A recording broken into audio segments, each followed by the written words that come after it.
प्रिय छात्रों नमस्कार। आइए आज का हमारा विषय है साइंस यानी अर्थात विज्ञान और कक्षा 10वीं का विज्ञान। जी हाँ, इस कक्षा 10वीं के विज्ञान में हम विज्ञान के उस पाठ को पढ़ेंगे जिसे हम जीव विज्ञान के नाम से जानते हैं, जिसे हम अंग्रेजी में बायोलॉजी भी कहते हैं। तो आइए हम इस चैप्टर को पूरी तरह से समझने का प्रयास करेंगे और आपको हम समझाने का प्रयास करेंगे। चलिए देखते हैं। तो आज का हमारा पहला चैप्टर है। इस चैप्टर का नाम है जैव प्रक्रम अर्थात पोषण। ठीक है, तो पोषण में हम लोग बात करेंगे जो पोषण की प्रक्रिया होती है, हम जीवों के द्वारा जो पोषण की जाती है वो किस प्रकार की जाती है, और सभी जीवों में क्या एक प्रकार से ही पोषण होती है, पोषण की कई विधियां होती है। इन सभी चीज़ों पर हम चर्चा करने वाले हैं। तो आइए हम शुरू करते हैं इस वीडियो को। आप हमारे साथ इस वीडियो में बने रहिए ताकि आपको बहुत कुछ सीखने को मिले। तो आइए हम सबसे पहला टॉपिक यहाँ पे लिखा हुआ दिख रहा होगा आपको कि कोशिकाएं जीवों के रचनात्मक एवं क्रियात्मक इकाई होती है।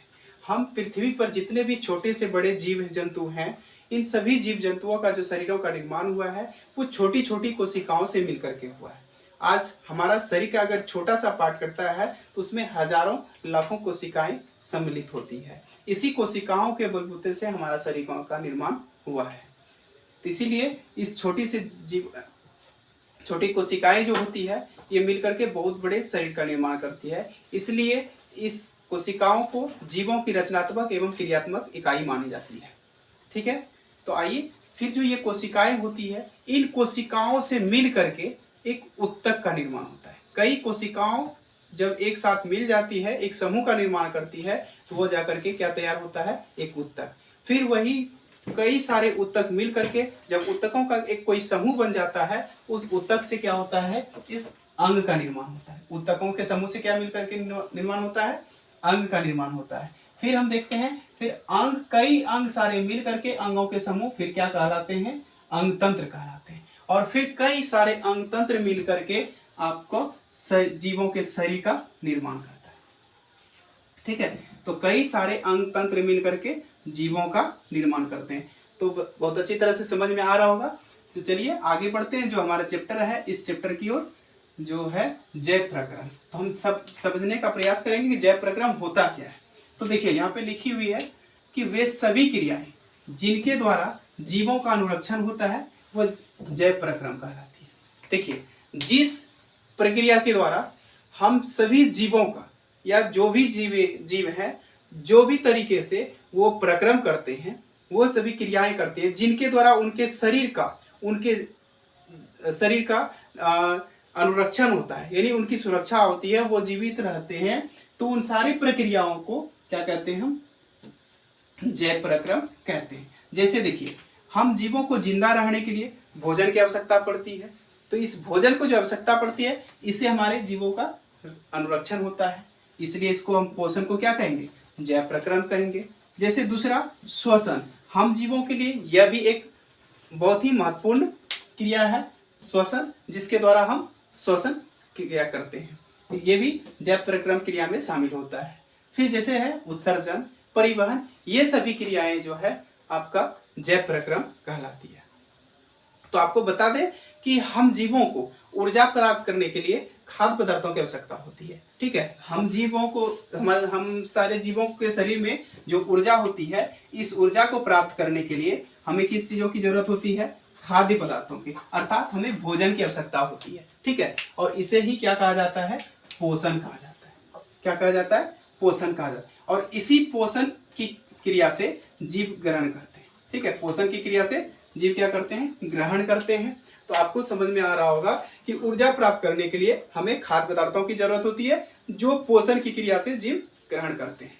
और आपको बता दें कि वह विधि जो जिससे कि जीव पोषक तत्वों का ग्रहण करता है और ग्रहण करके उस पोषक तत्वों का अपने शरीर में उपयोग करता है, वो क्या कहलाता है, पोषण कहलाता है। तो आपको समझ में आ गया होगा। देखिए यहाँ पे लिखा हुआ भी है, जिस विधि के द्वारा जीव पोषक तत्वों का ग्रहण करके उनका उपयोग करते हैं। ठीक है, क्या करते हैं, जिस विधि के द्वारा जीव क्या करते हैं, पोषक तत्वों को ग्रहण करता है, अपने अंदर लेता है और लेकर के फिर उसका उपयोग करते हैं, तो वह क्रिया क्या कहलाती है, पोषण कहलाती है। अर्थात पोषण को हम क्या कहते हैं, भोजन कहते हैं। क्या कहते हैं, भोजन।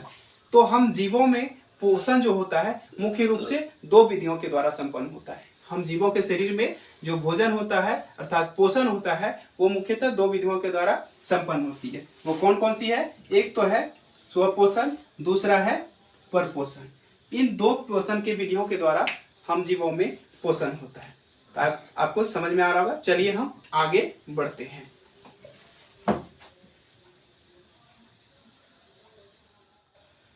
आइए देखिए, ये जो 2 तरह के पोषण होते हैं, एक प्रकार के जो आपको बताए थे 2 तरह के पोषण होते हैं। पोषण की विधियां जो 2 होती है, जिनमें से एक बताए थे आपको स्वपोषण और दूसरा क्या होता है, परपोषण।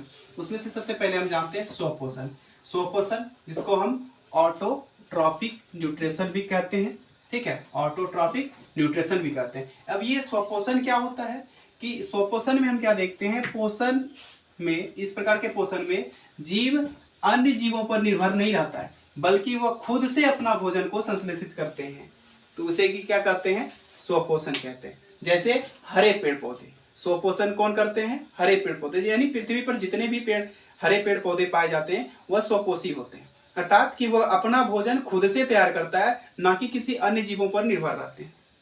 अब देखिए कैसे कि जैसे कोई छोटा सा पौधा है, वो पौधा क्या करता है, उसे अपना भोजन खुद के अंदर ही उसको बनाना होता है। बनाने के लिए भले उसको बहुत सारी चीज़ें जो तत्व है, जैसे कार्बन डाइऑक्साइड है, फिर आपका सूर्य का प्रकाश है, फिर जल है, अन्य सारे तत्वों को अपने अंदर एब्जॉर्ब करके अपना भोजन खुद तैयार करती है, इसलिए इसे स्वपोषी कहते हैं। तो पृथ्वी पर जितने भी प्रकार के हरे पेड़ पौधे पाए जाते हैं वो सभी के सभी क्या कहलाते हैं, स्वपोषी कहलाते हैं। ठीक है, तो आपको समझ में आ गया होगा स्वपोषण किसे कहते हैं, कि इस प्रकार के पोषण में जीव भोजन के लिए किसी अन्य जीवों पर निर्भर ना रह करके वो खुद अपना भोजन को तैयार करते हैं, उसे क्या कहते हैं, स्वपोषी कहते हैं। ठीक है, यहाँ पे देखिए हम लिख भी दिए हैं, जो जीव स्वपोषण करते हैं वे क्या कहलाते हैं, स्वपोषी कहलाते हैं। तो आइए आगे देखिए, सभी हरे पेड़ पौधे स्वपोषी होते हैं, इस बात की तो पुष्टि आपको हम करा दिए कि जितने भी हरे पेड़ पौधे होते हैं वो सभी स्वपोषी होते हैं। इसमें क्योंकि क्लोरोफिल पाया जाता है, इसमें क्या पाया जाता है, क्लोरोफिल पाया जाता है। आप एक चीज याद रखिएगा, जितने भी हरे पेड़ पौधे हैं इन सभी पेड़ पौधे क्या कहलाते हैं, स्वपोषी होते हैं। कारण है कि इन पौधों में एक प्रकार की रचना होती है जिसे हरित लवक या क्लोरोप्लास्ट कहते हैं। ये हरित लवक या जो क्लोरोप्लास्ट होते हैं, इस क्लोरोप्लास्ट में हरे रंग का एक वर्णक पाया जाता है जिसे हम लोग पर्णहरित या फिर क्लोरोफिल कहते हैं। ठीक है, क्लोरोप्लास्ट में हरे रंग का एक क्लोरोफिल पाया जाता है जिसके कारण से पत्तियों का रंग हरा होता है। तो यहाँ पे हमने आपको नोट करा दिया है कि क्लोरोप्लास्ट में हरे रंग का वर्णक पाया जाता है जिसे वर्णक क्लोरोफिल पाया जाता है, जिसके कारण से ही पत्तियों का जो रंग हम देखते हैं हरा होता है। वो किसके कारण, ये आपके एग्जाम में पूछे जाते हैं कि पत्तियों का रंग हरा किसके कारण होता है, तो आप तुरंत आंसर बताएंगे, क्लोरोफिल के कारण पत्तियों का रंग हरा होता है। तो आई होप कि समझ में आ गया होगा स्वपोषण क्या होता है। तो आइए हम दूसरे पोषण की दूसरी विधि को जानते हैं। वो दूसरा विधि क्या है, वो है पोषण, जिसे हम लोग हेटेरोट्रॉपिक न्यूट्रिशन भी कहते हैं। जिसे क्या कहते हैं, हेटेरोट्रॉपिक न्यूट्रिशन कहते हैं। अब इस हेटेरोट्रॉपिक न्यूट्रिशन को जानते हैं कि इस प्रकार के पोषण में क्या होता है। इस प्रकार के पोषण में कोई भी जीव जो है अपने आप में भोजन ना संश्लेषित करके किसी अन्य जीवों पर निर्भर रहता है।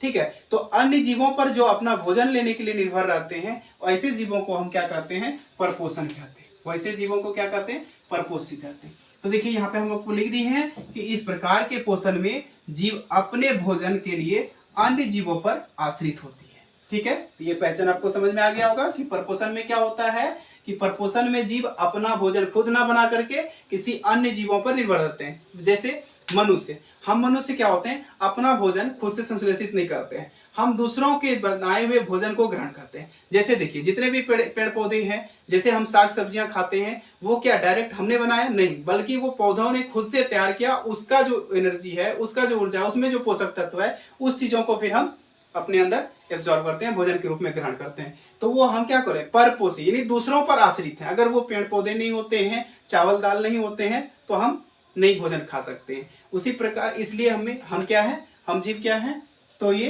परपोषी है। तो यहाँ पे देखिए आपको उदाहरण में भी लिखा दिया, कीड़े मकोड़े, मनुष्य, कुत्ता, बिल्ली जो भी है ये सभी जीव क्या है, परपोषी है।